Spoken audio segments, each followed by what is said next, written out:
Ano ba yun? Nanonood yun ang balita, di mo alam. Yung mga social na pinapanood mo. Wala ka dyan? Ano? Tulad na chicken ka ba ba? May? Ityam? Wala na. Wala akong stock. Hindi tayo nakabili. Eh, wala na daw. Tatawad ako mag-gawatang ka. Sira ulo. Siya kain siya. Wala pa. Wala nga mga hotdog doon. Iwan ko ba? Mamaya hapon pa yata.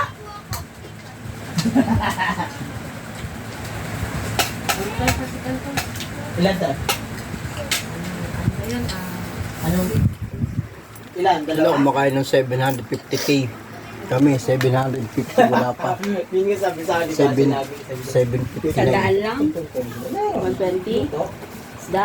Grabe. 5 peraso. Mami ko magluto. Ayun na. 7,000. kasi na pa isa-isa, nakakatamad. Gusto ko pag nagluto ako, yung tuloy-tuloy ba? Kain ulam, dire-diretso. Sa dami namin ulam. May minudo pa kami. Hindi namin inuulam. Ulam ko, yung munggo kahapon. Di ba bumila ko munggo sa'yo kahapon? Oo. Baka yung munggo ka rin. Di ba nagbunggo ako ng nakaraan? Naitapon ko lang. Hindi nila kinain.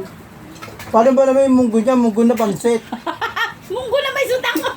Lalagyan ko kasi sobrang noon. Hindi nga mga kahapon, nagmamadali ako, iniwan ko na, sabi ko. Munggo na pansit. Sabi na lang yan. Kasi, tapos kagabi, high blood ako, bumili ako ng, ano di ba? Pineapple. Oo. Paano yung halo ng munggo ko, chicharon, may pata pa. Dami. Oo, high blood na nga ako, pwede nga talaga. Yeah. Sabi ko, di ba na yung pakiramdam? Sakit sa batok yun. Sabi ni Ari, yan, bago ka kasi ng bakabon. Tinabo kami o nagminuto kami kagabi. Walang bawas. Hanggang ngayon, kinakain namin. Wala pa rin kumakain. Kasi sila sanay mga prito-prito eh. Nag-isda tuloy kami. Sabi ko, kay ano kinain mo? Di ba nagpapatrabaho siya? Mm. Ano pinaulam mo? Yun, nagprito akong bango sa kusing munggo. Ulam namin tinalbusan na isda. Yung salay-salay. Ay, masarap yun. Mm-mm. Susido sabi ko. Mm-mm.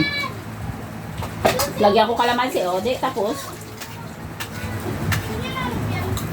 Nangutang ako raw sa buhay. Mm. Nangutang ako 10K. Mm. Kinuha ni Mamay Atak, kinuha ni Tete ng dalawa. Mm.